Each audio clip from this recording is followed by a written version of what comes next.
살아계시는 내 주님 앞에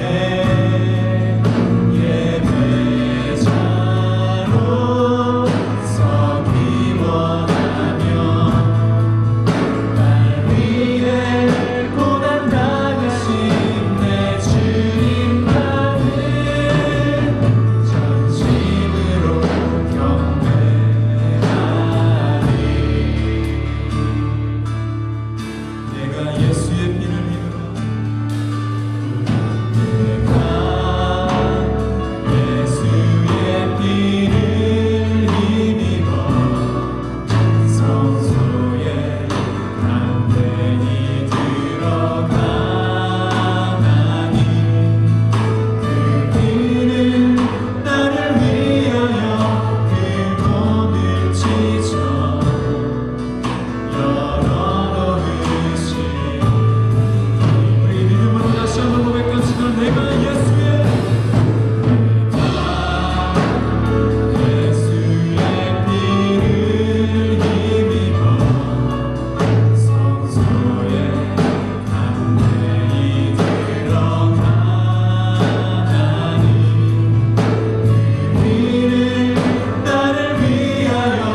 내게 부족함이 없으리로다.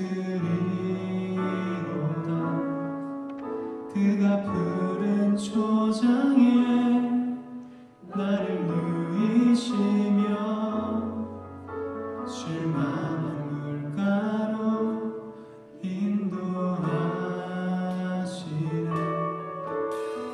내 영혼을 소생시키시고 자기 이름 위하여 의의 길로 인도하시도다. 의의 길로 인도해.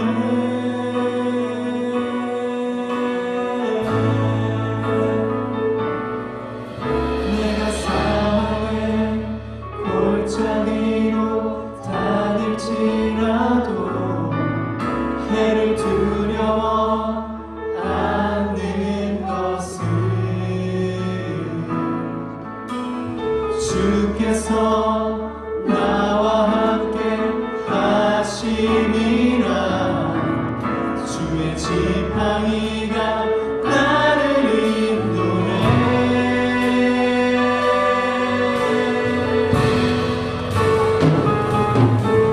주의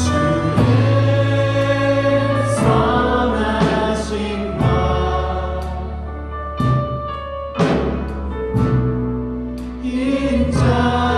인자하심이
사랑합니다. 우리가 찬양으로 고백한 이 말보다 더 우리의 마음과 뜻과 정성을 다해서 주님 앞에 우리의 사랑을 드리길 원합니다. 오늘 우리가 찬양하면서 우리가 정말 예배하는 그 하나님과 또 우리를 구원하신 그 예수 그리스도에 대해서 얼마나 많은 표현들이 이 찬양들을 통해서 나왔는지 모르겠습니다. 오늘 특별히 더 그 하나님의 성품과 또 하나님의 어떠하심과 또 예수 그리스도의 어떠하심이 이 찬양들을 통해서 우리 가운데 또 우리 입술을 통해서 서로의 입술을 통해서 서로의 귀에 들렸는지 모르겠습니다. 한번 좀 그렇게 묵상해 보면 좋겠습니다. 하나님, 우리의 방패 되신 하나님,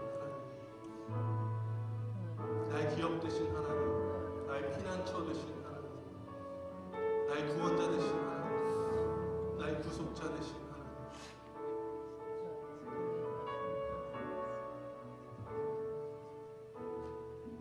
이 시간 우리가 이 찬양을 좀 마치면서는 이제는 우리의 목소리로 그 하나님을 좀 찬양했으면 좋겠습니다. 예배는 내가 섬기는, 내가 경외하는 그 어떤 것을 위해서 그의 이름을 높이는 것입니다. 그의 이름을 모든 사람들 앞에서 선포하는 것입니다. 이 시간에 여러분들의 삶 가운데 임하신 그 하나님을, 여러분들이 너무나도 사랑하시는 그 예수 그리스도의 그 어떠하심을 이 시간에 우리가 우리 입술을 열어서 좀 선포하면서 이제는 우리의 찬양으로 좀 하나님을 높였으면 좋겠습니다. 누군가가 경험한 그 하나님, 그것을 가사로 적고 멜로디를 만들어서 찬양으로 우리가 고백했는데 이제는 우리가 우리의 입술로 우리의 찬양으로 그 하나님을 좀 높였으면 좋겠습니다. 좀 여러분들에게 좀 챌린지합니다. 좀 인커리지합니다. 우리 입술 열어서 그 하나님을 좀 높였으면 좋겠습니다. 성령께서 마음 주시는 분들이 계시다면 나에게 하나님이 이러한 분이십니다. 나에게 예수 그리스도는 이러한 하나님이십니다. 그렇게 우리 선포하시면서 한 분 한 분 선포할 때마다 우리 아멘으로 화답했으면 좋겠습니다. 하나님, 당신은 내 삶의 빛이십니다. 아멘.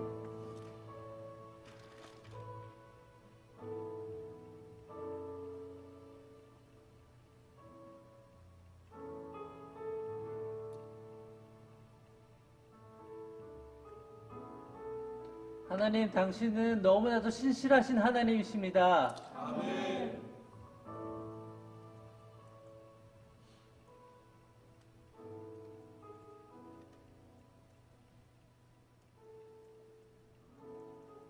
예수님, 당신은 유일한 살 길이십니다. 아멘.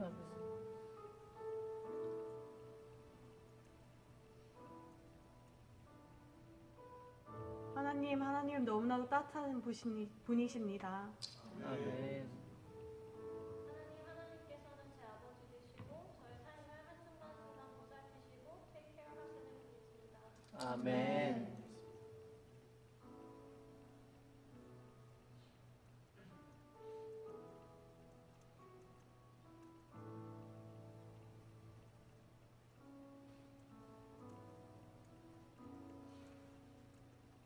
하나님, 우리의 거짓된 행동을 보지 아니하시고 참된 마음을 보시는 하나님이십니다. 아멘.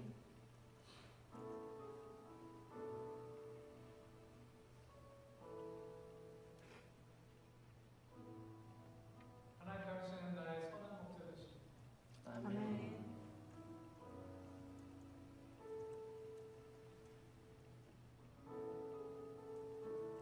예수님은 제가 살아가는 이유입니다. 제 삶을 살아가면서 참 많은 이유를 찾고 목적을 찾지만 주님 외에는 제가 살아야 할 이유도 제가 살아가야 할 이유도 없음을 다시 발견합니다. 주님, 저의 생명의 이유가 되어주셔서 감사합니다. 아멘. 주님은 나의 힘이고 능력이시고 내가 달려갈 곳이고 나의 강한 성로 되십니다. 아멘.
하나님은 왕 중에 왕이십니다. 아멘. 주님은 항상 저에게 귀하다고 말씀하십니다. 아멘. 하나님은 차별하지 아니하시고 모든 민족을 사랑하시는 열방의 하나님이십니다. 아멘.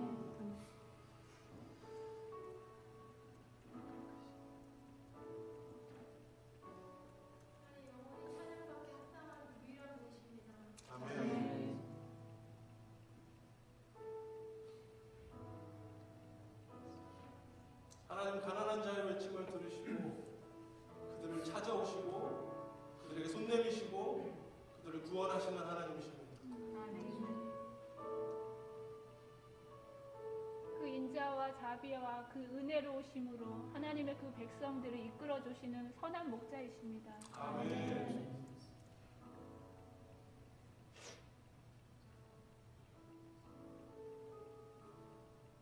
예수님이 말씀하십니다. 세상의 것을 버리고 자기를 따라오라고 저에게 외치십니다. 아멘. 주님만이 길이요 진리요 생명이 되십니다. 아멘. 주님만이 옳습니다. 아멘.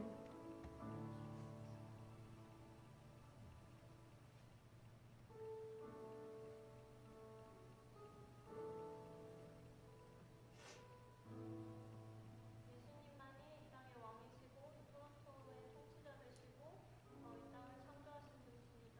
아멘.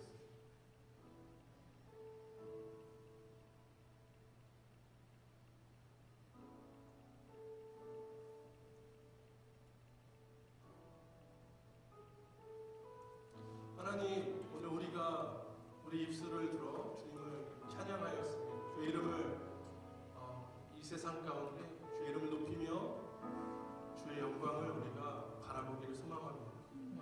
하나님, 매일의 삶 가운데 이런 고백들이 우리 입술을 통해서 우리 찬양으로 흘러넘치게 하여 주시옵소서.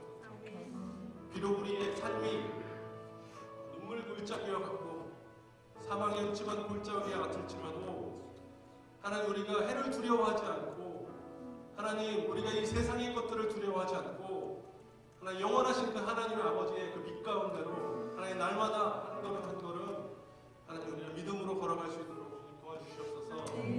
하나님, 우리 믿음의 고백은 우리 삶 가운데 이건 마른 골짜기들이 또 사망의 골짜기들이 없어지는 것이 아닙니다. 그런 삶 가운데 있을지라도 내가 구원에 능한 그 하나님을 선포하며 날마다 믿음으로 그분께 우리의 손을 들이며 구원을 의지하며 나아가는 것입니다. 하나님, 우리의 모든 삶이 그런 믿음의 고백이 되는 삶이 되게 하시고 하나님, 그 고난의 순간 가운데 그 환난의 순간 가운데 하나님을 바라보고 하나님을 의지하는 우리 모두가 될 수 있도록 주님 축복하여 주시옵소서. 여호와 하나님은 해요 방패이시라. 여호와께서 은혜와 영화를 주시며 정직하게 행하는 자에게 좋은 것을 아끼지 아니하실 것임이니이다. 만군의 여호와여, 주께 의지하는 자는 복이 있나이다. 아멘. 하나님, 우리 모두는 복을 받은 자들입니다. 하나님을 의지하는 모든 자들은 복을 받은 자들입니다. 아멘. 하나님, 내가 하나님 복 받은 자로 하나님 이 세상 가운데에서 구원에 능하신 하나님의 이름, 또 전능하신 예수 그리스도의 그 구원자 되심과 메시아 되심을 하나님 선포하며 하나님 그 이름을 높이며 살아가는 우리 모두가 될 수 있도록 주님 축복하여 주시옵소서. 하나님, 감사합니다. 오늘 이 토론토 땅 가운데 수많은 민족과 열방이 하나님 함께 모여 사는 이 자리 가운데 하나님의 거룩한 자녀로 예배자로 이 자리 가운데 부르시고 또 우리를 택하시고 우리를 이 예배 자리 가운데에서 여호와 하나님을 높이며 구원에 능하신 예수 그리스도의 이름을 높이며 찬양케 하심을 감사합니다. 주님 오시는 그날까지 이 예배가 멈추지 않게 하시고 주님 오시는 그날에 우리가 주의 이름을 높이며 하늘나라를 꿈꾸며 소망하며 주님께로 달려가는 하나님 그런 예배가 될 수 있도록 하나님 마지막까지 하나님 그 예배의 자리를 우리가 지켜나갈 수 있도록 주님 축복하여 주시옵소서. 감사합니다. 이 모든 말씀 예수님의 이름으로 기도합니다. 네, 우리 주님께 영광의 박수를 올려드렸습니다.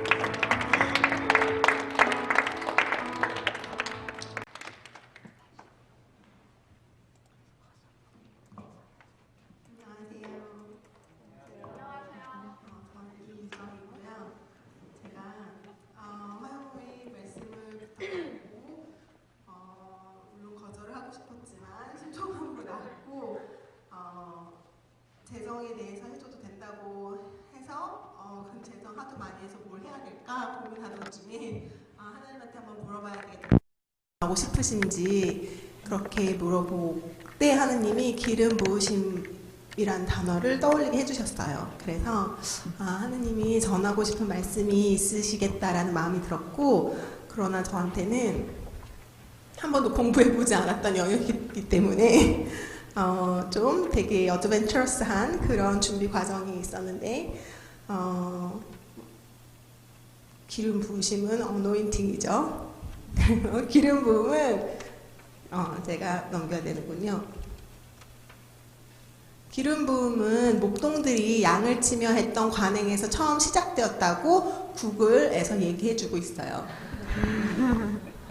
그래서 왜 목동들이 기름을 기름을 붓는 그런 일을 했냐면, 양들이 벌레가 많잖아요. 막 이도 있고 벌레들이 그 귀 속으로 들어가면은 아니면 벌레가 귀를 이렇게 파먹는데요. 그래서 양이 죽으니까 양이 죽지 않게 보호하기 위해서 목동들은 관행처럼 때가 되면 그 기름을 양에게 부어서 미끄러워서 라이스가 그 이가 들어가지 못하도록 미끄러지도록 그렇게 기름을 부었다고 해요. 재밌는 것은 목동들이 그 일을 시작했다는 얘기가 참 재밌었던 것 같아요. 왜냐면 예수님도 우리한테 목자로 오셨고 또 다윗도 목동이었잖아요. 되게 시그니피켄트 하겠다라는 생각이 있었고, 그리고 그 목동들에게 그래서 기름을 붓는다는 그러니까 양에게 기름을 붓는다는 것은 축복, 보호, 능력이 주어진, 그러니까 아프지 않고 그 벌레들을 물리칠 수 있는 그런 능력이 주어지는 그런 의미로 이제 여겨졌죠. 그래서 성경에서는 구글이 말하기를 어떤 사람을 스페셜한 목적을 가지고 세울 때, 예를 들어서 왕이나 선지자나 또는 건물 짓는 사람들을 특별히 기름 부어서 그 사람을 그 어떤 특별한 목적으로 세워서 그 일을 하게 하였다. 이제 그렇게 되어 있어요. 그래서 기름 부음을 받을 때 그러면은 그 역할이 무엇인지 제가 말씀에서 찾아보았거든요. 이것은 예수님이 사역을 하실 때 하셨던 말씀인데, 주의 성령이 예수님에게 나에게 임하였으니 가난한 자에게 복음을 전하게 하시려고 나에게 기름을 부으시고 포로된 자에게 자유를, 눈먼 자에게 다시 보게 함을, 눌린 자를 자유롭게 주의 은혜의 해를 전파하게 함이다 라고 되어 있거든요. 그래서 여기서 보면 예수님에게 기름을 부으셨을 때 되어진 일은 가난한 자에게 복음을 전하게 하시는 것, 포로된 자를 자유케 하는 일, 눈먼 자가 다시 보게 되는 일, 그리고 눌린 자가 자유롭게 되는 일, 주의 은혜의 해가 전파하게 되는 일, 이런 일들이 기름을 부으셨을 때 되어지는 일이라고 성경에서 볼 수 있는 것 같아요. 그래서 또 여기 하나의 또 예가 있는데, 예수라 하는 그 사람이 진흙을 이겨 내 눈에 바르고, 장님이 눈 떴을 때 증거한 것이거든요. 내 눈에 바르고 나더러 실로암에 가서 씻으라 하기에 가서 씻었더니 보게 되었노라. 그 장님이 영어로 말하기는 anointed my eyes, 예수님이 나의 눈에 기름 부으셨다. 그래서 근데 이것은 바로 그 전에 예수님이 자신이 하시겠다고 이사야에도 예언이 되어 있고, 예수님 스스로도 말씀하신 눈먼 자에게 다시 보게 하겠다, 기름이 부어졌을 때라고 말한 것이 그냥 이제 실제로 일어난 것이죠. 또 하나, 하나님이 나사렛 예수에게 성령과 능력을 부어주시고, 거기에서 또 영어로 보면 anointed라고 되어 있거든요. 기름을 붓다. 선한 일을 행하시고 마귀에게 눌린 모든 사람을 고치셨으니 이는 하나님이 함께 하셨음이라. 그래서 기름을 부으셨을 때 되어진 일은 선한 일을 행하고 그 다음에 마귀에게 눌린 모든 사람을 고치심, 포로된 자를 자유케 하실 거라고 하셨던 예수님 말씀하신 그 일이 또 현실에서 일어났죠. 또 하나는 너희는 거룩하신 자에게서 기름 부음을 받고 모든 것을 아느니라. 그래서 예수님이 말씀하셨어요. 거룩한 자에게서 거룩한 자가 기름을 부어줄 것인데 그 기름을 부어주면은 너가 모든 것을 알게 될 것이다. 그래서 알게 하는 일을 기름 부으심은 하고요. 제가 제 컴퓨터와 이걸 같이 하려니까 좀 바쁘네요. 그리고 이거는 또 같은 말씀인데 다른 곳에서 하신 말씀이에요. 너희는 주께 받은 바 기름 부음이 너희 안에 거하니 아무도 너를 가르칠 필요가 없고 오직 그의 그 기름 부음이 모든 것을 너에게 가르치며 또 참되고 거짓이 없으니 너희를 가르치신 그대로 주 안에서 거하라. 기름 부으셨을 때 알게 되는 일이 있고 참되고 거짓이 없다는 것에 대해서 볼 수 있어요. 사실 이거가 제가 묵상할 때 기름 부으심이라는 주제를 딱 받고 블랭크죠. 그 어떤 내용이 없어요. 그래가지고 하나님 무엇을 전해야 할까요? 할 때 이제 그 주 중에 묵상할 때 주님이 이제 묵상 중에 주셨던 말씀이기도 하거든요. 오직 기름 부음이 너를 가르치실 것이다. 그래서 기름 부으심을 전하는 자로서 이걸 한번 경험해보지 않고는 전할 자격이 없잖아요. 그래서 제가 한번 그 기름 부으심의 그 자취를 따라가 보았죠. 그래서 이게 지금 다 준비되어져서 주님 생각나게 하신 것들을 찾아서 이제 파워포인트로 만든 건데, 또 하나 예수님, 여기서 예수님을 의미하고 있는데 주께서, 그러니까 예수님께서 의를 사랑하시고 불법을 미워하셨으니 그러므로 하나님 곧 예수님의 하나님이 즐거움을 기름으로 부어 동료들보다 뛰어나게 하셨도다. 근데 오늘 기쁨이 되게 많이 예배 중에 있었잖아요. 그래서 주님이 지금 우리 예배 가운데 기쁨으로 기름을 부으시고 계시는구나 저 되게 많이 느낄 수 있었거든요.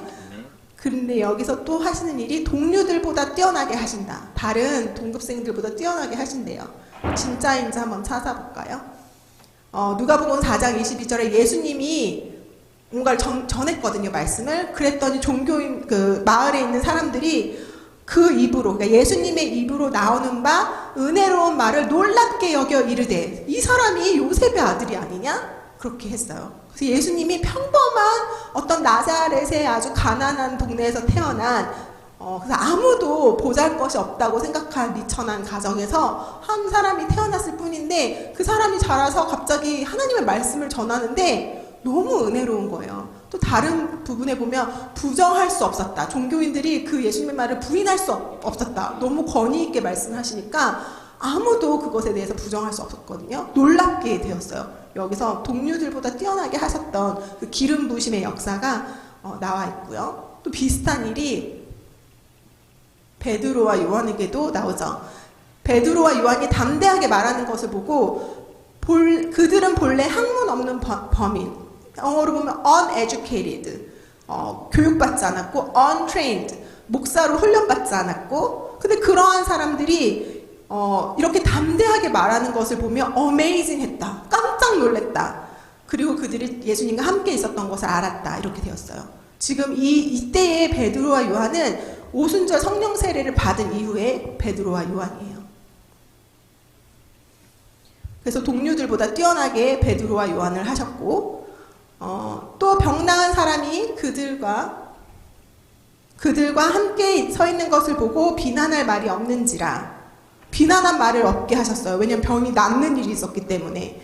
그래서 이것이, 그러니까 종교인들이 이 놀라운 일이 민간인에게 더 퍼지지 못하게 하려고 그들을 위협해서 이 예수의 이름으로 전하지 말라고, 그리고 그들을 쫓아내고 잡으려 했죠. 이와 같이 기름 부음이 부어졌을 때 사람들이 부인할 수 없게 돼요. 그리고 소문이 퍼져요. 그리고 종교인들이 위협을 받아요. 그러한 일들이 성경에서 관찰할 수 있었어요.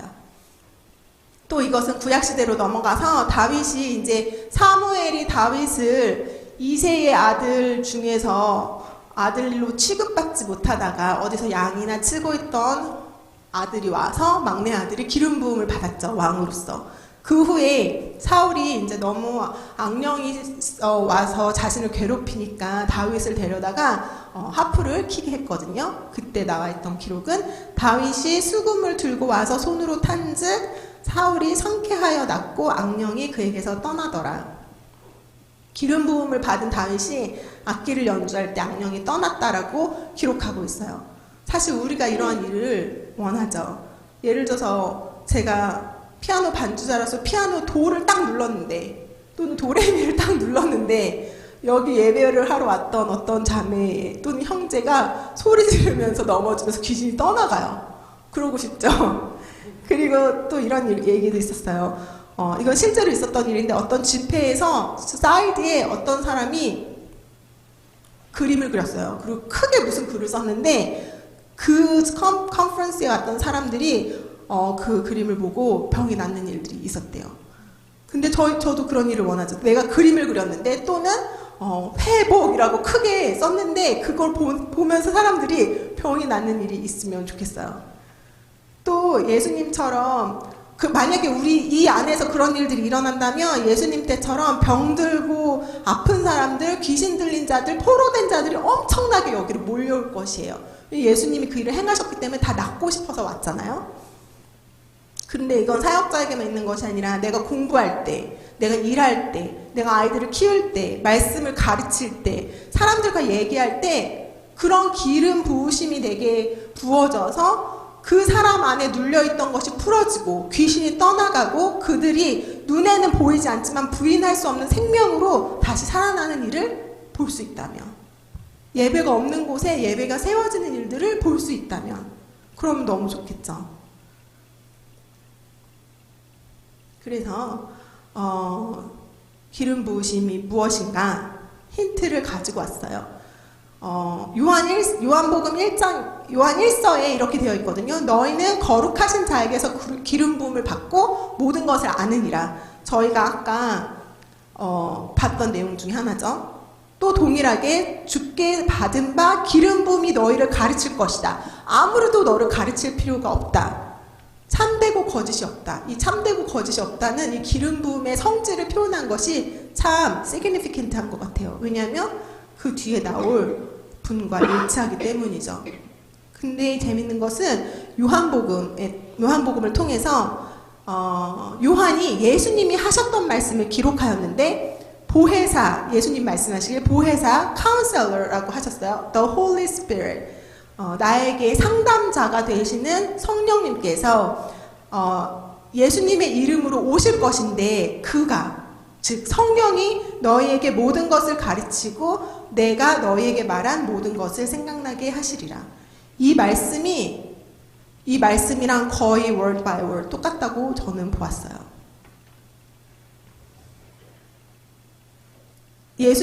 그래서 저는 예수님이 지구에 계실 때 하셨던 말을 생각나게 하시는 분, 가르치시는 기름 부으심, 그래서 아무도 우리를 가르칠 필요가 없게 하시는 분, 그 기름 부으심이 그 성령님과 동일한 것이 아닐까라고 보았거든요.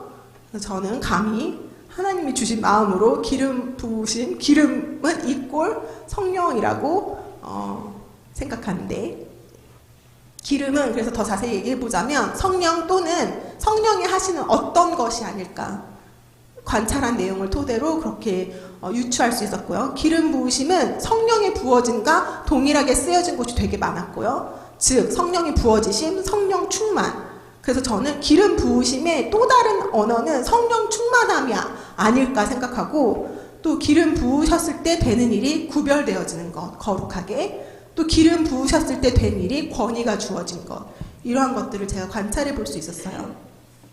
그렇다면 그리스도의 뜻은 기름 부음을 받은 자잖아요. 제가 많이 배웠는데, 그러면 이게 곧 그리스도 이퀄 기름 부음을 받은 자 이퀄 성령을 받은 자라고 해석해도 그닥 벗어나지 않겠구나라고 생각할 수 있었고요. 근데 이게 너무나 재밌었던 게 성령을 받으셨잖아요. 예수님께서 성령을 받으신 자 그리스도, 그리고 그 성령을 받으신 분께서 자신의 이름으로 오순절 때 성령을 주셨어요, 제자들에게. 그래서 기름 부으심은 예수님 그리고 성령님과 뗄래야 뗄 수 없는 어떠한 것이 있구나, 특별히 성령 하나님과의 친밀함에서 나오는 자연스러운 결과물이구나 라고 제가 생각이 되었고요. 그 다음에 다시 더 정확하게 얘기해보자면 기름 부으심은 어떤 은사에 덧입혀져서 나가는 성령님 그분 자체이다 라고 생각해요. 예를 들어서 제가 통역을 주로 많이 하는데 여기는 안 계시지만 제가 이제 통역을 너무 잘하니까 사람들이 와요. 통역을 어떻게 잘하는지 비법을 가르쳐 달라고 많이 물어보시고, 그리고 또 이제 어떤 리더 간사님들은 다음 저 뒤를 이을 다음 통역자들을 세우기 위해서 좀 훈련을 했으면 좋겠다, 그들을. 그렇게 했는데 제가 훈련해보려고 누군가를 불렀지만 실패했어요. 훈련이 안 되더라고요. 근데 제가 곰곰이 생각해 보니까 하나님이 보여주신 것이 이것이었어요.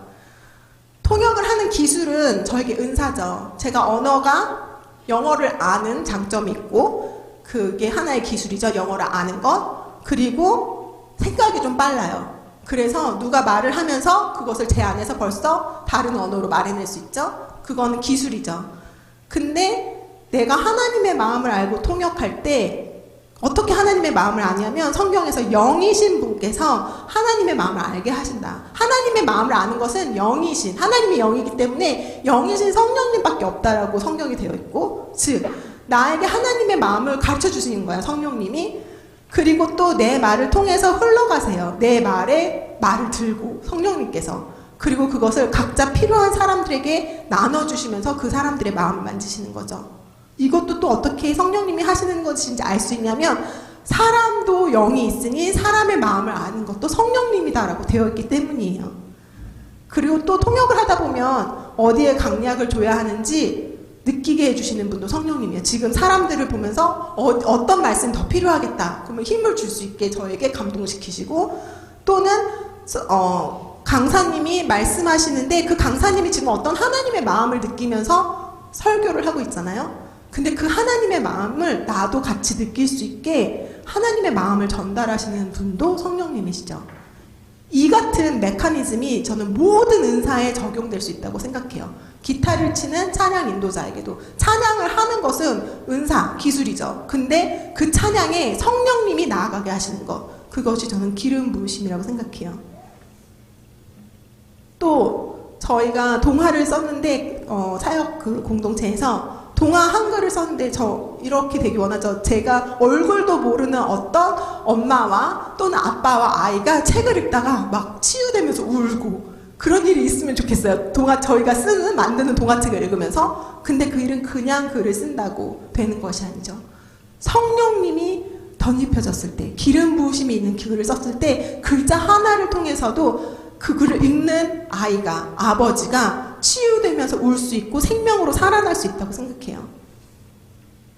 그래서 그렇다면 성령님 오시옵소서, 임재하시옵소서, 하나님 오시옵소서. 우리가 하나님 임재로 굉장히 많이 초청하잖아요. 물론 내 안에 하나님이 이미 거주하시지만 어떤 임재의 충만함을 갈망하며 하나님을 초대해요. 하나님의 그 프레젠스를.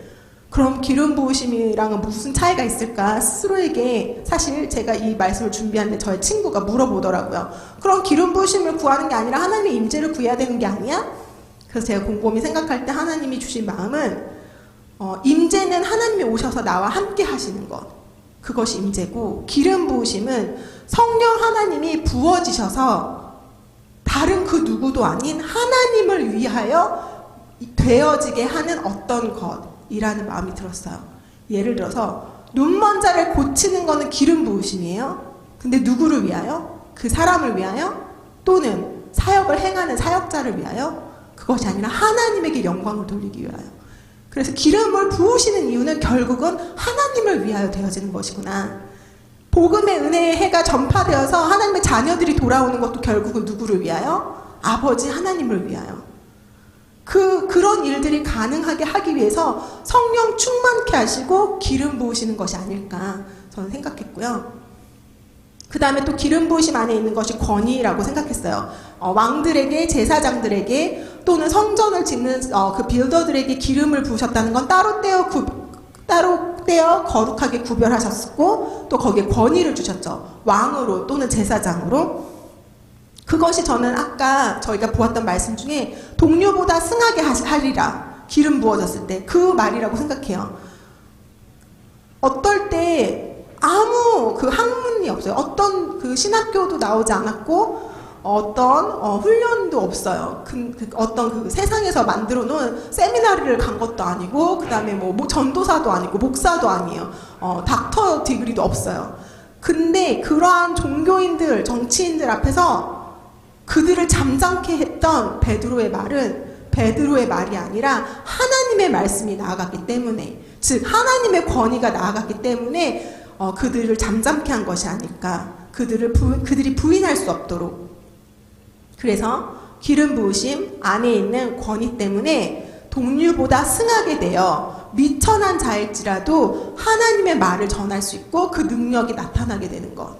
근데 그 이유가 카리스마적인 사역을 일으키기 위해서가 아니라 그 예수님이 성령을 그분의 이름으로 주셨잖아요. 그 예수님이라는 통로로 생각해 봤을 때 그 마음을 잘 알 수 있을 것 같아요. 다른 사람을 예수님은 사랑하셨어요. 언제나. 그리고 민망히 여기셨어요. 불쌍히 여기시고, 그리고 그를 어떻게라도 소망을 주어 살리고 싶어 하셨어요. 저는 이것이 예수님의 마음이고 곧 기름 부으심의 통로라고 생각을 해요.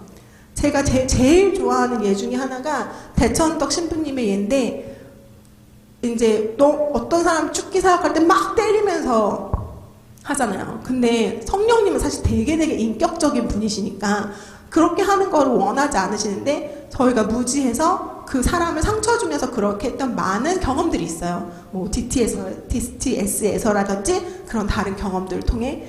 근데 제가 만난 하나님은 진짜 인격적으로 축기 사역을 하시고 그 귀신을 내어 쫓으시고 그 사람을 자유케 하시는데, 그것보다 더 나아가서 제가 들은 것은 뭐냐면, 대천덕 신부님이 이렇게 기도를 하고 계셨대요. 그분의 그 기도원을 운영하셨잖아요. 근데 어떤 귀신 들린 자매가 막 소리를 지르면서 막 그 안에 문을 벌컥 열고 막 뛰어들어온 거예요. 사람들이 다 놀라겠죠. 사실 저희도 여기서 지금 예배 보고 있는데 누가 소리 지르면서 오면 우린 진짜 깜짝 놀랄 거예요. 가슴이 조마조마하고 두근거리고 저희를 어떻게 해야 되나, 누가 저 사람을 가서 제압해야 되지 않을까라고 생각이 되는 게 저의 인간적인 마음이에요. 근데 거기 있는 사람들이 그랬는데 대청도 신부님은 그냥 가서 그 자매를 안아주셨대요. 꼭. 근데 갑자기 귀신이 떠나갔대요. 그분은 어떤 기도를 하신 것도 아니고 말씀을 선포하면서 막 귀신에게 나가라고 명하신 것도 아니고 그저 잠잠히 안으셨는데 자매 안에 있는 귀신이 나아간 것은 바로 대천덕 신부님이 정말 성령 그 자체, 기름 부으신 그 자체, 즉 예수님의 마음 그 자체로 그 자매에게 나아갔기 때문에 가능해지는 일이라고 생각해요.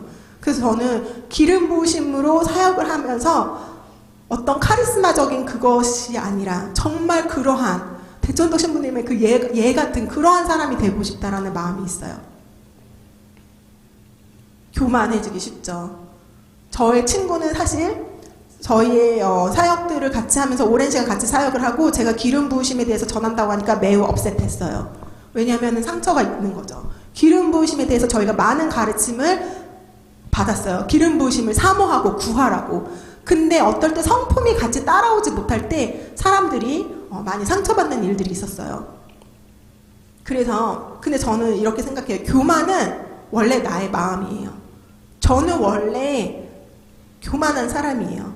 제가 겸손할 수 있는 유일한 순간은 어떤 순간에 예수님이 그분의 마음을 나에게 부어주실 때, 그래서 제가 그것을 믿음으로 순종함으로 선택해서 나아가면 그때의 그 사역에 필요한 기름 부으심이 저절로 흘러간다고 저는 생각하고, 그러나 나는 원래 교만한 사람인 거, 나에게 겸손은 있을 수 없는 사람인 거, 오직 내가 겸손한 하루가 있다면 그것은 예수님의 마음이 부어졌기 때문인 거.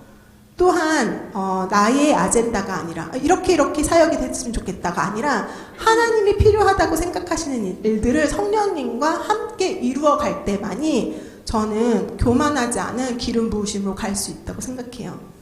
왜냐하면 사실 기름 부으심 자체가 성령이 하시는 일이라고 생각해 봤을 때 성령은 그 누구보다 겸손한 분이세요. 모든 능력을 가졌지만 자신을 드러내지 않으시고 오직 예수님을 증거하고 우리를 하나님에게 데려가는 분이에요. 그런 성령님이 주시는 것이 기름 부으심이라면 진짜 기름 부으심, 참되고 거짓이 없는 기름 부으심은 저는 성령님의 성품을 닮을 것이라고 믿어요. 그런데 이제 기름 부으심이 임하여서 사역이 되고 사람들이 치유되고 어떤 생명이 일으켜지는 걸 볼 때 저는 교만하기 때문에 내가 한 것이라고 착각할 수가 있어요. 근데 그 카리스마가 나의 정체성이라고 생각하는 그 순간 넘어지는 것이죠. 근데 제가 곰곰이 생각해 봤더니 이래요. 내가 정말 비교해야 될 대상은 사랑으로 오신 예수님밖에 없다. 내가 은사가 많으면 얼마나 많겠어요? 예수님보다 많겠어요? 내가 겸손하면 얼마나 겸손하겠어요? 예수님보다 겸손하겠어요? 내가 사랑을 많이 하면 얼마나 더 사랑하겠어요? 내가 예수님보다 사랑할 수 있겠어요?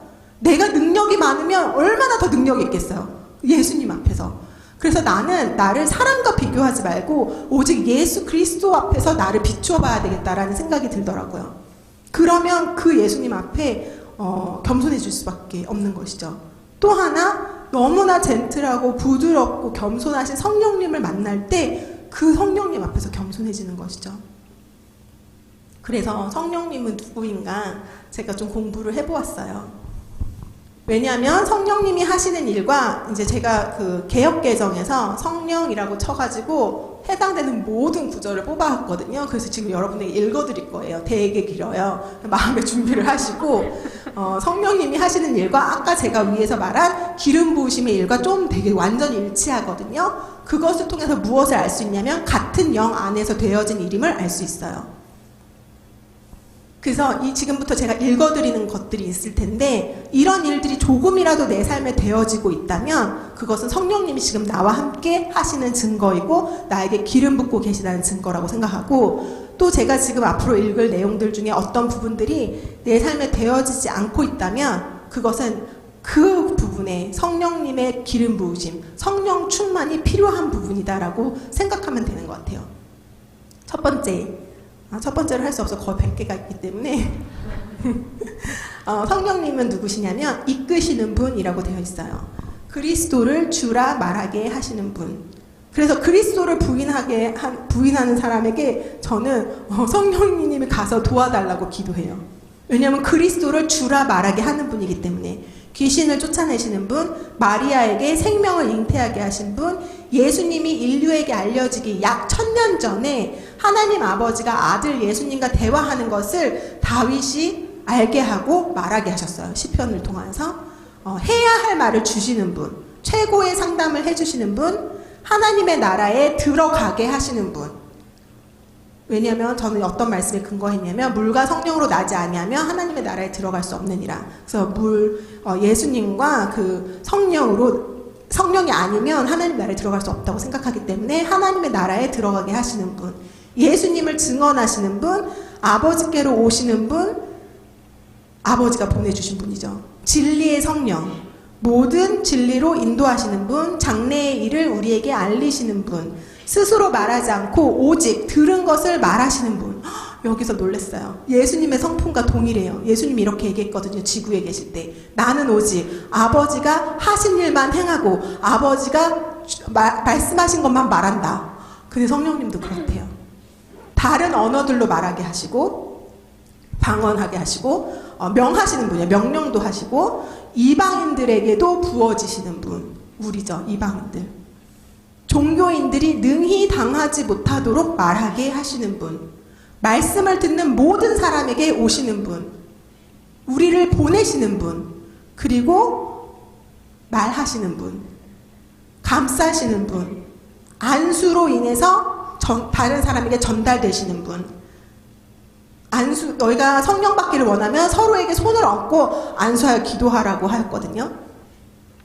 하나님이 자기에게 순종하는 사람들에게 주시는 분. 하나님이 주시는 분인데 아버지께로부터 오는데 하나님에게 순종하는 사람들에게 주시는 분이 바로 성령님이시래요. 담대히 하나님의 말씀을 전하게 하는 분. 그래서 내가 어디 길거리 사역 갔을 때 또는 어디가 가서 말씀을 전해야 될 때 떨리면 주님 내가 왜 이렇게 떨리나요? 막 저의 두려움을 가져가 주세요 라는 기도 뒤에 성령이 오시옵소서. 왜냐하면 나를 담대하게 말씀을 전하게 하시는 분이기 때문이에요. 사람을 부르고 세우시는 분, 감동하게 하시는 분, 경고하시는 분, 책망하시는 분, 장래 일을 준비하게 하시는 분, 예언하게 하시는 분, 권능을 주시는 분, 증인되게 하시는 분, 위로하시는 분, 하나님이 자기 피로 사신 교회를 보살피도록 하시는 분, 선한 일을 행하게 하시는 분, 근데 내가 착한 일 하기 싫을 때 내 힘으로 하는 게 아니라 성령님을 구하는 거죠. 성령 충만함으로 하는 거죠. 그러면 투덜거림도 없고 억울함도 없어지는 것이죠. 왜냐면 어차피 내가 한 게 아니라 성령님이 하신 거니까. 마귀에게 눌린 모든 사람을 고치는 분. 성경에 그렇게 나와 있어요. 모든 사람이라고. 우리의 영에게 우리가 하나님의 자녀인 것을 증언하시는 분. 하나님의 뜻대로 간구하시는 분. 우리의 연약함을 도우시는 분. 말할 수 없는 탄식으로 직접 간구하시는 분. 의와 평강과 희락이신 분. 생명의 성령의 법으로 죄와 사망의 법에서 우리를 해방시키시는 분. 나의 양심을 확언하시는 분. 컨펌 하시는 분. 거룩하게 하시는 분. 하나님의 사랑을 우리 마음에 부으시는 분. 소망이 넘치게 하는 능력이 있으신 분. 사랑이신 분. 표적과 기사를 일으키시는 능력이 있으신 분.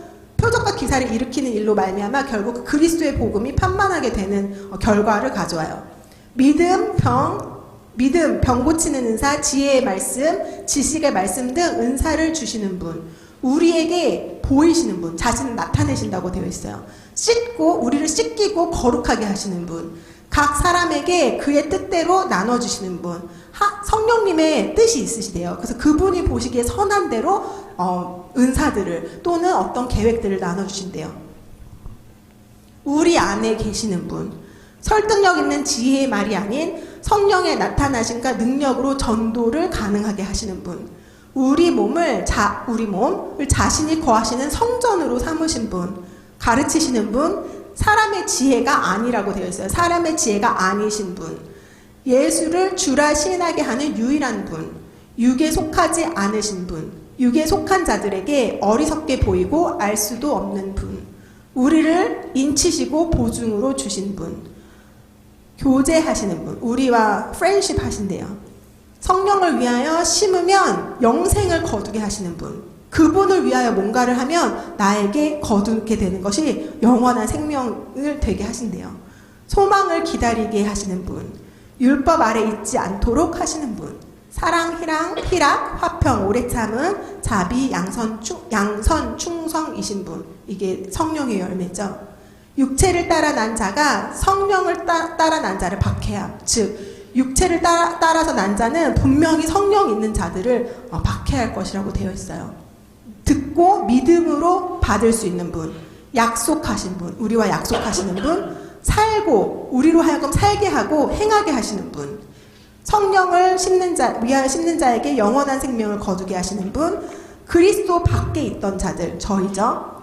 또 이스라엘 나라의 밖에 있던 자들, 저희죠. 이 자들을 약속의 언약에 속하지 않았던 우리들을 함께 연합하여 하나님 앞에 나아가게 하시는 분. 우리를 하나님이 거하실 처소가 되도록 지어가시는 분. 하나님의 말씀, 곧 칼, 검이신 분. 성령에 매는 줄로. 중요한 것은 평안에 매는 줄이래요. 두려움이나 율법으로 매는 것이 아니라 평안에 매는 줄로 공동체를 하나 되게 하시는 분. 충만하게 하시는 분, 근심하시는 분, 우리의 속사람을 능력으로 강건하게 하시는 분, 한 소망 안에서 부르시는 분, 우리를 컨펌 하시는 분, 거룩한 사도들과 선지자들에게 나타내시고 자신을, 사람의 아들들에게는 자신을 나타내지 않으시는 분, 구원에 이르도록 도우시는 분, 하나님께 예배 드리도록 하시는 분, 사랑의 생활을 하도록 하시는 분, 기쁘신 분, 저희가 오늘 경험한 하나님인 것 같아요. 기쁜, 즐거우신 분, 하나님이 주시는 분, 말로만 하지 않으시는 분, 능력으로 행하시죠. 믿음에서 떠나고 미혹하는 영과 귀신의 가르침을 따르는 사람들이 있을 것이라고 명확하게 미리 말씀하신 분.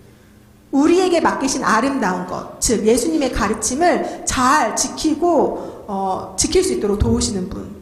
우리의 의로운 행위가 아닌 하나님의 긍휼하심으로 우리를 새롭게 하시는 분. 구약시대의 성막의 예법을 통해 아직 지성소에 들어가는 길이 나타나지 않았음을 그 시대 사람들에게 보여주신 분. 하나님의 계획과 원칙을 증언하시는 분.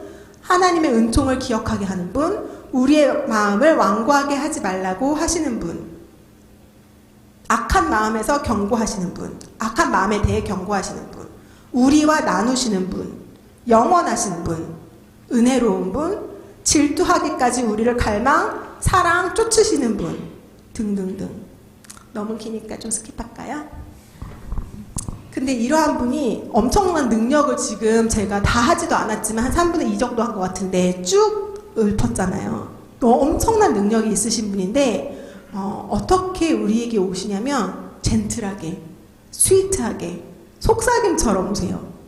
그리고 따뜻하게, 잠잠하게, 조용히, 그럼에도 불구하고 확고하게 말씀하시는 분. 언제나 나의 자유의지를 존중하시고 그분 앞에 나의 자유의지를 존중하세요. 누구를 용서해라. 싫어요. 그러면 조용히 내 앞에 그분의 길을 펼쳐서 보여주세요. 용서할 수 있도록. 그 용서를 선택할 수 있도록.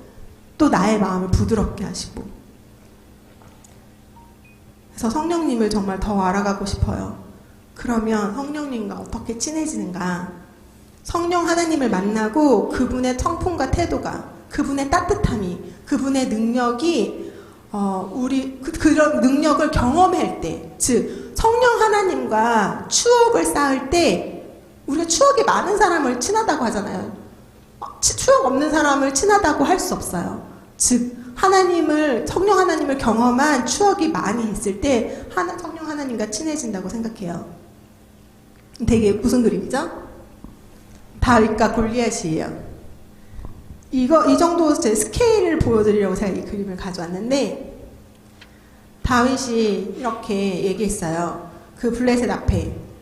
다윗이 블레셋 사람에게 이르되 너는 칼과 창과 단창으로 내게 오거니와 나는 만군의 여호와의 이름 곧 너가 모욕하는 이스라엘 군대의 하나님의 이름으로 너에게 나아가노라. 이렇게 얘기했어요. 여호와의 구원하심이 칼과 창에 있지 아니함을 이 무리로 알게 하리라. 그리고 다윗이 물맷돌을 던졌을 때 블레셋 사람이 죽었잖아요. 근데 이렇게 기록하고 있어요. 마지막에 보면 자기 손에는 칼이 없었더라.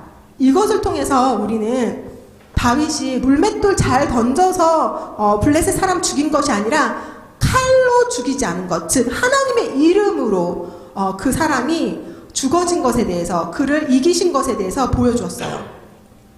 소년 다윗은 어떻게 어려서부터 용사였고, 블레셋 사람에게 그 골리앗에 대해서 이렇게 표현하거든요. 그는 어려서부터 용사다. 탁월한 장군, 블레셋 사람 앞에서 어떻게 이런 말씀을 담대하게 선포할 수 있었을까요? 이 정도 스케일인데, 하나님의 방법과, 지금 다윗은 하나님의 방법을 알았어요. 칼과 창과 단창이 있지 아니하다. 그리고 하나님의 능력을 알았어요. 하나님의 이름으로 너를 이기리라. 하나님이 너를 나의 손에 붙이시리라. 하나님의 성품을 아셨어요. 이때는 어떤 성품이죠? 단호하신 하나님? 그런 하나님의 성품을 알았어요. 그래서 그 알면서 나온 담대함은 하루아침에 쌓여지는 것이 아니죠. 보면 이 블레셋 장군을 만나기 전에 다윗은 어떠한 사람을 쌓았냐면 양을 지켰어요. 그리고 사자나 곰이 오면 그 사자와 곰을 따라가서 그것을 치고 그 입에서 양새끼를 건져냈대요. 그리고 그 곰이나 사자가 자신을 해하려고 하면 그 수염을 잡아서 쳐 죽였대요.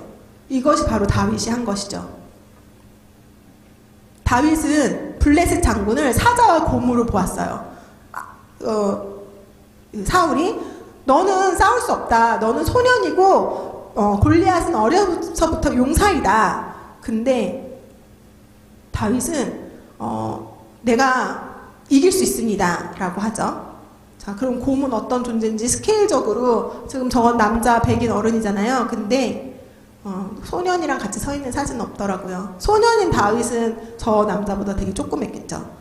그리고 그 다윗에게 달려들었던 곰은 이런 나이스한 곰이 아니었겠죠. 이런 곰이었겠죠. 사실 캐나다는 곰이 많이 나와서 곰이 얼마나 위험한 존재인지 알잖아요. 한 번 치면 그냥 이렇게 딱 없어지잖아요, 머리가. 그리고 사자, 나니아에서 나온 사자죠. 근데 이 스케일을 보려고, 소년이었어요. 다윗이 한 요만하지 않았을까요? 이 나니아의 소년처럼. 진짜 스케일이에요. 이거는 그림 아니고. 저거 무슨 사파리에서 찍었나봐요. 사자의 사이즈예요.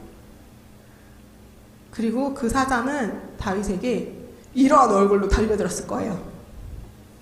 그리고 다윗이 밤에 양을 치다가 잠들면 왔던 사자는 아마도 이런 모습이었겠죠. 가까이서 이만한 얼굴이 저에게 딱 온다고 하면 살아남지 못할 거예요.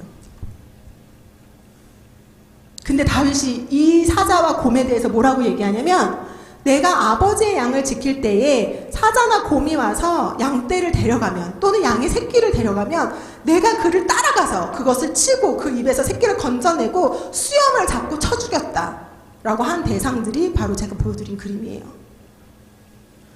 그러면서 하나님의 방법을 알았고, 하나님의 능력을 알았고, 하나님의 성품을 알았어요. 제가 생각할 때 다윗이 이 시간에 알았던 하나님의 성품은 이거라고 생각해요.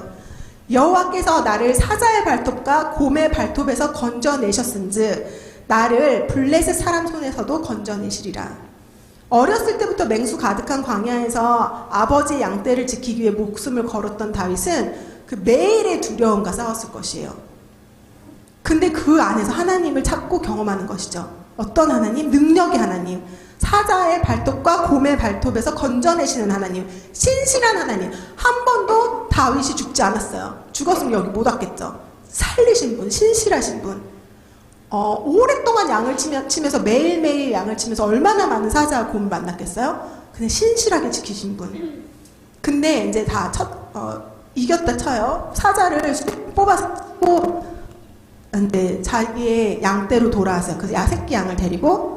그리고 그 양들을 쭉 몰아서 광야를 건너 자신의 집으로 돌아갔어요. 근데 다윗은 아무도 맞아주는 사람이 없었어요. 왜냐하면 다윗이 이새가 숨기고 싶어 했던 아들이었잖아요. 천덕거리였죠. 아주 위험한 전쟁터에 다른 형들도 있는데 굳이 막내 소년 다윗을 보낼 정도로 천덕꾸러기였던 그 다윗을 맞아주는 사람도 없었어요. 그 양도 자기의 것이 아니었어요. 아버지의 것이었어요. 그는 해야 할 일을 당연히 한 것뿐이에요. 그 매일의 고독과 외로움 앞에서 하나님을 경험한 것이죠. 그러면 우리 앞에 있는 사자와 곰은 무엇인가 생각해 볼 때 보통은 이거죠. 보통 우리 앞에 나와 있는 산은 이거예요. 돈. 이 돈이라는 장벽을 어떻게 넘을지. 이 장벽을 기름 부으심 없이는 넘을 수 없는데, 기름 부으심으로 성령님과 함께 이 매일의 장벽을 넘어보지 않으면 성령 하나님과 친해질 수 없어요. 하나님의 방법과 성품과 능력을 알 수 있는 길이 없어요. 어린 다윗이 매일 낮과 밤 동안 광야에서 그러한 산을 넘은 것이죠. 곰이라는 산, 사자라는 산. 그리고 주님이 말씀하세요. 이 산을 넘는 것은, 이 산이 평지가 되는 것은 힘으로도 되지 아니하고 능으로도 되지 아니하고 오직 나의 영으로 된다. 즉 이 산을 넘어갈 수 있게 하시는 분은 성령님인 것에 대해서 스가랴가 말하고 있어요. 또 다른 산이에요. 우리가 있는 산은 무엇인가요? 어떤 사람은 아픈 몸일 수도 있죠. 또 어떤 사람은 영어일 수도 있죠. 영어로 공부해야 되는 거. 또는 어떤 사람은 가족일 수도 있어요. 매일 싸우시는 부모님. 또는 어떤 사람은 나를 껴주지 않는 친구들일 수도 있죠. 또는 비즈니스일 수도 있어요. 손님이 하루 종일 기다려도 한두 명밖에 오지 않는 비즈니스 때문일 수도 있어요. 근데 저는 이 말씀 준비 앞에서 한 번도 공부해보지 않은 주제를 가지고 산을 넘어야 됐었죠. 근데 주님이 말씀하세요. 오직 이 일은 오직 나의 영으로 되느니라. 또 하나 있어요. 되게 중요한 거예요. 저희가 특히나 마음에 깊이, YM어라면 깊이 새겼으면 좋겠어요. 보라, 형제가 연합하여 동거하며 어찌 그리 선하고 아름다운고 머리에 있는 보배로운 기름이 수염 곧 아롬의 수염에 흘러서 그의 옷깃까지 내린 같고. 형제가 연합하여 동거하는 것이 기름 부으심과 같대요. 근데 이게 너무 어려워요. 형제 자매를 미워하는 마음, 같은 몸 안에, 같은 교회 안에, 같은 사역체 안에 있지만 많은 여러 가지 이유로 그 사람과 맞지 않고 그 사람이 미워지죠. 근데 그 사람을 향한 하나님의 마음을 보지 못하게 하고 그 사람을 미워할 수밖에 없는 나의 또 메커니즘이 있잖아요. 내 어떤 것이 그와 부딪혔기 때문에 내가 그를 미워하는데 그 사람을 미워할 수밖에 없는 내 마음의 뿌리를 보지 못하게 하고 그 사람만 원망하게 하는 나의 먼 눈을 고칠 수 있는, 내가 눈이 멀었어요. 그래서 보이지 않는 것이죠. 근데 그 나의 보이지 않는 눈을 고칠 수 있는 것도 기름 부으심이 부어졌을 때. 두 번째 거기 있죠. 왜 형제를 미워하는 것이 눈이 멀었다고 하냐면 요한 1서에 말하기를 형제를 미워하는 자는 어둠이 그의 눈을 멀게 하였다. 어둠이 그 미워하는 마음은 내 눈이 멀었기 때문이에요. 그래서 나의 눈에 아까 우리가 처음에 보았을 때 먼 눈을 보게 하는 것은 예수님이 기름 부으셨을 때 보게 되었잖아요. 지금 내가 누군가가 밉다면, 지금 내가 이 장벽 앞에서 무언가를 하나님을 보지 못하고 있다면, 지금 내가 나의 삶에 소망을 볼 수 없다면, 지금 내가 나의 남편, 나의 아내에게 소망을 볼 수 없다면, 나의 자녀가 막 문신 그리고 다닌다고 해서 소망이 보여지지 않는다면, 다 우리가 눈이 멀었기 때문이에요. 그 눈을 고칠 수 있는 것은 오직 기름 부으신 하나님의 영, 성령님만이 하실 수 있는 일이죠. 마지막으로 제가 본 아름다운 마지막은 마리아는 지극히 비싼 향유 곧 순전한 나드 한 근을 가져다가 예수의 발에 붓고 기름 부었다고 되어 있어요. 향유 냄새가 집에 가득하였더라. 마지막으로 죽음 앞에 가셨을 때 필요했던 것, 예수님에게 부어진 것은 바로 기름이었어요. 이것을 통해서 저는 무엇을 깨달았냐면 예수님은 자신의 힘이 아닌 기름 부으심으로 십자가에 오르셨다라는 것을 알게 되었어요. 그리고 다른 말씀에서도 그것을 찾아볼 수 있었는데 스데반이 이야기할 때죠. 스데반의 지혜와 성령으로 말하며 능히 당하지 못하였다. 또 동료보다 시승하게 하신 일이 나오죠. 그리고 두 번째, 스데반이 죽을 때 일이에요. 사람들이 이제 그 스데반을 너무 미워해서 스데반을 죽이려고 할 때 성령 충만하여 하늘을 우러러 주목하여 하나님의 영광과 예수께서 하나님 우편에 서신 것을 보고 이것을 보았어요. 기름 부으심으로. 근데 이제 사람들이 스데반의 말을, 즉 성령의 말을 듣고 싶어 하지 않아서 마지막에 보면 그들이 큰 소리를 지르며 귀를 막고 일제히 그에게 달려들어 성 밖으로 내치고 돌로 스데반을 치니, 이와 같이 스데반의 기름 부으심은 성령 충만함으로 순교한 것이죠. 스데반의 순교는 성령 충만함으로 된 것이에요. 스데반이 마지막에 한 말이에요. 무릎을 꿇고, 이제 돌 맞으면서 무릎을 꿇고 크게 불러 이르되 주여 이 죄를 그들에게 돌리지 마옵소서. 이 말을 하고 자니라. 이 스데반의 죽음과 예수님의 죽음이 매우 동일해요. 같은 영이 하신 일인 것을 볼 수 있어요. 누가복음 23장 34절에 예수님이 돌아가실 때 하신 말씀인데, 이에 예수께서 이르시되 아버지 저들을 사하여 주옵소서 자기들이 하는 일을 알지 못함이니이다. 그래서 지금 예수님의 죽음 앞에서 그 죽음을 통과하게 하신 영과 스데반을 죽음에 통과하게 하신 영이 같은 것, 같은 성령, 같은 기름 부으심을 볼 수 있고, 그렇다면 내가 죽음 앞에 설 때도 이렇게 가고 싶어요. 기름 부으심으로.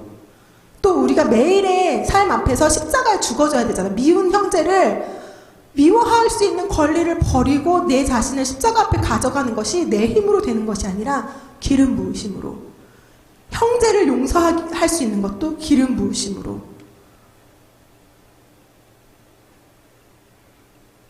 제가 묵상을 하는데 어느 날 이번 주에 이렇게 됐어요. 어떤 목사님이 되게 딱 생각이 났어요. 묵상하다가 하나님 이 말씀 어떻게 적용하기 원하십니까? 했을 때 어떤 목사님이 딱 생각나면서 굉장히 미운 거예요. 미워하는 마음이 막 올라왔어요. 왜냐하면 이렇게 설교를 하시는 거죠. 청년부들에게.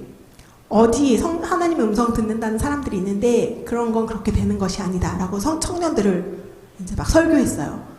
왜냐하면 요즘에 저희 교회 청년부들 안에 하나님의 음성을 듣고 살고 싶어하는 갈망이 막 일어나고 부흥이 시작되고 있거든요. 근데 제가 그 설교 내용 때문에 너무 그 목사님이 미울 수 있었지만 미워하는 마음까지 가기 전에 성령님이 제 마음을 두드시는 거야. 유정아, 그 길로 가지 말아라. 제가 가고 싶어요 라고 할 때 너무나 성령님이 젠틀하게 당신의 모습을 보여주시는데 어떻게 그분 앞에서 용서를 결정하지 않을 수 있었겠어요? 용서는 더 이상 저에게 퀘스천이 아니었어요. 하나님 그분 성령님 자신을 보여주실 때 그 부드러움 앞에서, 그 탄식함 앞에서, 그 두드리심 앞에서. 왜냐면 성령님 나를 두드리지 않으셔도 돼요. 내가 미워하면 그걸 나를 버리실 수 있죠. 그래 너 미워하는 길로 가, 용서하지 않는 길로 가, 놔두실 수도 있고, 또는 강권하셔서 나를 용서하게끔 내 자유의지를 꺾으실 수도 있는데 그렇게 하지 않으시고 두드리시는 거죠. 그 길로 가지 말아다오. 그 성령님 앞에 저는 용서를 결정할 수밖에 없어요. 너무나 젠틀하시고 너무나 정직하시고 너무나 겸손하시기 때문에. 그래서 제가 여러 가지 이야기들을 했지만 저희가 처한 상황에 따라 지금 저에게 필요한 기름 부으심은 조금 다른 것 같아요. 그래서 저희 혹시 잠시 짧게 기도하는 동안 이것도 저희가 하나님의 기름 부으심에 의지해서 해볼까요? 우리 삶에는 너무 기도할 제목이 많아요. 나를 무겁게 하는 내용도 너무 많아요. 그리고 정말 해방되고 싶은 것도 너무 많고 내가 배운 것도 많아서 원칙이 내 머리를 가득 채우고 있어요. 근데 그거 다 내려놓으시고 하나님, 주님 지금 나에게 기름 부어 주시옵소서. 성령님 지금 나에게 임하여 주시옵소서. 나는 이 모든 짐들 가운데 서포케이트 되고 눌려 있지만 하나님 아십니다. 그 짐의 가장 핵심이 무엇인지, 나를 괴롭게 하는 것에 가장 그 실타래 되는 것이 무엇인지 성령님 오셔서 우리 각자의 삶의 자리에 있는 한 분 한 분의 마음속에 보여주시옵소서. 그 핵심적으로 나를 무겁게 하는 것, 나를 힘들게 하는 것, 하나님 앞에 나아오지 못하게 하는 것, 형제를 용서하지 못하게 하는 것, 주님 앞에 소망을 보지 못하게 하는 것, 주님 나에게 그것을 보여주시고 이제는 그것을 나의 힘으로 하는 것이 아니라, 나의 능으로 하는 것이 아니라, 율법과 원칙으로 하는 것이 아니라 오직 성령으로 할 수 있도록 주님 나를 내어드리기 원합니다. 저희 같이 하나님 앞에 간구하며 나아갔으면 좋겠습니다.